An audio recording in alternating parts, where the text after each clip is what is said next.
स्वागत आहे तुमचं यश आराध्य यूट्यूब चॅनलमध्ये।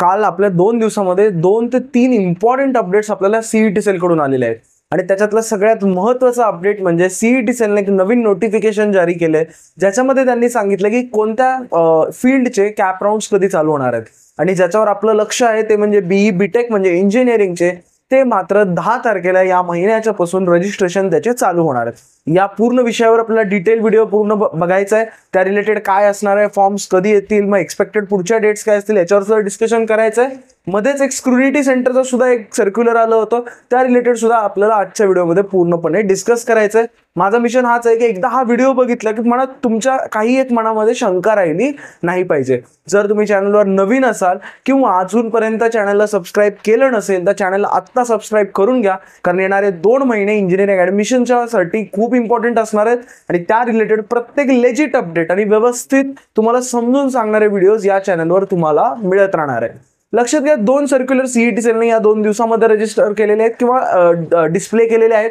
सगळ्यात पहिला सर्क्युलर कशा रिलेटेड आहे तो स्क्रुनिटी सेंटरवर आहे, त्याच्यावर तुम्ही बोलतो। सगळ्यात पहिले समजून घ्या, तुमचे जे कॅप राउंड आहे ना त्याचे रजिस्ट्रेशन 10 तारखेला चालू होतील असं सीईटी सेलने सांगितलेलं आहे। ठीक आहे, आता त्यांनी लक्षात घ्या कॅप राउंड पोर्टल चालू होईल असंही सांगितलेलं आहे, असं मेन्शन केलेलं नाही की रजिस्ट्रेशनच चालू होतील।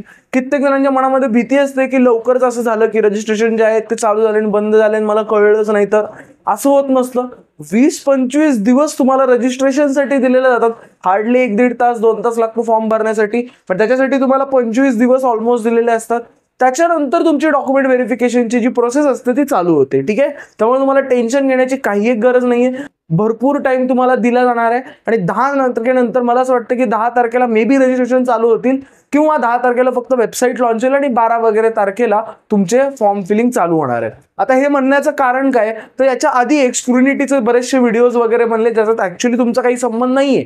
बघा, स्क्रुनिटीचा जो सर्क्युलर आला होता त्यांचा एक लॉग इन आयडी पेज पण तुम्ही बघितलं असेल, ते कॉलेजेससाठी होतं। कित्येक लोकांनी उगी त्याच्यावर व्हिडिओ बनवला, बट ते काही तुमच्यासाठी नाहीये। लक्षात घ्या, ते कॉलेजेससाठी असतं। समजून घेऊया एससी म्हणजे काय, स्क्रुनिटी सेंटर, ओके, फॅसिलिटेशन सेंटर, असे काही सेंटर्स असतात। सेंटर म्हणजे काय, गावाखेड्यामध्ये मुलांना फॉर्म कसा भरायचा, कसा फॉर्म भरला पाहिजे किंवा कॉम्प्युटर्स अवेलेबल नाही आहेत त्याच्यासाठी, त्यांच्या सुविधेसाठी काय केलेलं आहे सरकारने, जे इंजिनिअरिंग कॉलेजेस आहेत त्यांना फॉर्म भरण्यासाठी एक त्यांना तिथे सेंटर उभा करण्याची परमिशन दिलेली आहे। ओके, तर त्या सेंटरचं काम काय आहे की फ्रीमध्ये तुमचा फॉर्म भरून देणे, तुमचा ऑप्शन फॉर्म भरून देणे आणि हे सगळं काम त्यांचं असतं। ठीक आहे, मग त्याच्यानंतर तुम्ही जे डॉक्युमेंट्स अपलोड केलेत ते व्हेरीफाय पण करावे लागतात, तर हेच ते व्हेरीफाय सुद्धा तेच करत असतात। ठीक आहे, मग या सगळ्या प्रोसेसला किंवा या सगळ्या गोष्टींना काय म्हणतो आपण, स्क्रुनिटी सेंटर, किंवा त्याला ब्रॉड माइंडेडली विचार केला तर फॅसिलिटेशन सेंटर आपण म्हणत असतो। त्याच्यामध्ये मग तुम्ही तिथे गेलात, तुम्हाला फॉर्म पण फ्रीमध्ये भरून दिला जातो। मग फॉर्म भरल्यानंतर मग तुमचं ते लगेच तिथले तिथे व्हेरिफिकेशन सुद्धा करतात आणि मग काही अडचण असेल तर तुम्हाला तिथे हेल्प आउट करतात। ठीक आहे, म्हणजे ज्या मुलांकडे कॉम्प्युटर्स अवेलेबल नाही आहेत आणि ज्यांना फॉर्म भरायला अडचण येतात त्यांच्यासाठी हे सेंटर्स उभे केलेले असतात। मग शेवटी हे सेंटर्स उभे करायचे तर कोणते कॉलेज इंटरेस्टेड आहेत, कोणत्या कॉलेजला सेंटरची परवानगी हवी आहे हे त्यांनी सीईटी सेलला सांगावं लागतं, तर त्यांच्यासाठी ते रजिस्ट्रेशन ओपन झालेले आहेत, ते तुमच्यासाठी नाही आहेत। त्यांना सीईटी सेलने 8 तारखेपर्यंतची वेळ दिलेली आहे की तुम्ही आम्हाला सांगा आणि मग तशाप्रमाणे आम्ही तुम्हाला लॉग इन आयडी, पासवर्ड वगैरे जे काही त्यांची प्रोसेस आहे ती आम्ही करणार आहे। ठीक आहे, बट याच्यात तुमचा काही एक संबंध नाहीये, ते सीईटी सेल आणि कॉलेजेस मधलं संभाषण आहे, ते सर्क्युलर आपल्यासाठी नाहीये, उगीच कन्फ्यूज व्हायचं नाहीये। दुसरी महत्वाची गोष्ट म्हणजे हे जे रजिस्ट्रेशन डेट्स आहेत ह्या आपल्यासाठी आहेत का, हो, त्यांनी सांगितलंय कॅप राउंड 10 तारखेपासून चालू होणार आहेत, बट कॅप राउंड म्हणजे पहिले रजिस्ट्रेशन्स होत असतात, त्याच्यानंतर 20-25 दिवस तुम्हाला रजिस्ट्रेशनला दिले जातील। थोडीशी प्रोसेस समजून घेऊया, तुम्हाला 20 ते 25 दिवस रजिस्ट्रेशनला दिले जातील, मग तुम्हाला एक 5-6 दिवस अजून एक्स्ट्रा दिले जातात तुमच्या डॉक्युमेंट व्हेरिफिकेशनसाठी। त्याच्यानंतर प्रोव्हिजनल रँक डिस्प्ले केले जातात। समजा 1.5 लाख मुलांनी रजिस्टर केलं तर 1.5 लाख मुलांना त्यांचा category rank, home university rank, other than home university rank, state merit list, जेईईचा रँक, असे वेगवेगळे रँक्स दिले जातात। त्याच्यानंतर 4-5 दिवसांनी आपल्याला त्याच्यावर ऑब्जेक्शन घेता येतो आणि मग तुम्हाला फायनल रँक दिला जातो।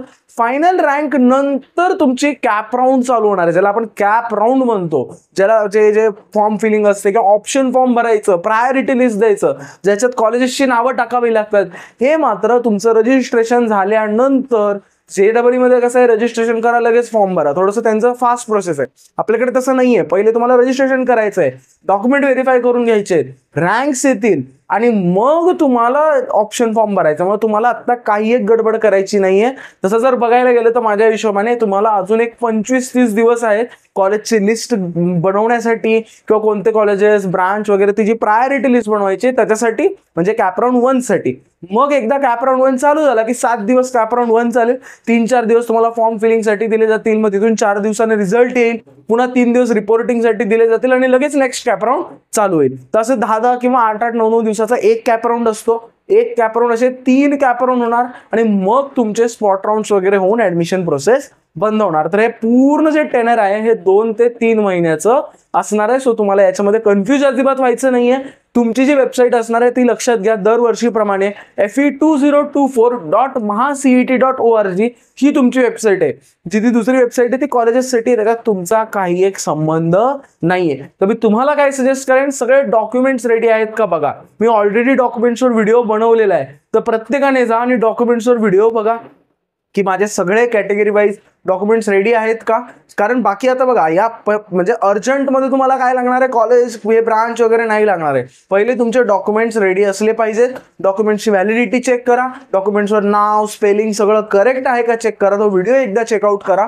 आणि मला माहिती आहे की SC-BC कॅटेगरीच्या मुलांमध्ये बराचसा मनात संभ्रम आहे, EWSच्या मुलांमध्ये संभ्रम आहे की हे डॉक्युमेंट्सचं काय करायचंय काय नाही. याच्यावर मी उद्या किंवा मॅक्झिमम परवामध्ये एक व्यवस्थित माझा पण अभ्यास चालू आहे. मी बऱ्याचशा जणांशी कॉन्टॅक्ट करतोय नेमकं काय केलं पाहिजे काय नाही. कारण माझ्या डोक्यात असतं की व्हिडिओ बनवला तर तो व्यवस्थित बनवला पाहिजे, पूर्ण करेक्ट इन्फॉर्मेशन असतानाच व्हिडिओ बनवायचा आहे. मिसलिडिंग व्हिडिओ आपल्याला तुम्हाला एकही आपल्या चॅनलवर मिळणार नाही आणि मी तो कधी पोस्टही करणार नाही. सो मी व्यवस्थित माहिती काढून उद्या तुम्हाला किंवा परवामध्ये तुम्हाला SC-BCच्या मुलांनी काय करायचंय, कसं करायचंय काय नाही हे सगळं मी तुम्हाला सांगणार आहे. तुम्हाला काळजी करायची गरज नाहीये. थोडंसं 2 दिवस वेट करा. असे किती मुलं आहेत की दादा वाट बघतात SC-BCचा व्हिडिओ बनव, मला नक्की कमेंट सेक्शन मध्ये कळवायला विसरायचं नाहीये. आय होप हा व्हिडिओ तुम्हाला आवडला असेल. रजिस्ट्रेशन 10 तारखेला चालू होणार आहे, हे डोक्यात ठेवायचे.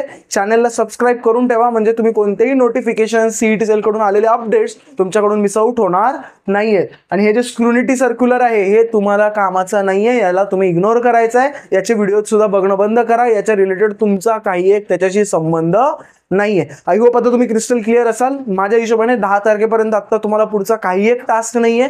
मी सजेस्ट करेन काय तुम्ही कोडिंग वगैरे शिकायला चालू केली असेल कित्येक मुलांनी, तुम्ही त्याचा अभ्यास वगैरे करू शकता. 10 तारखेपर्यंत काही अपडेट मला नाही वाटत आहे की असं CET सेल कडून इन्स्टंट येईल. बट मीन वाईल सगळे डॉक्युमेंट्स रेडी करा.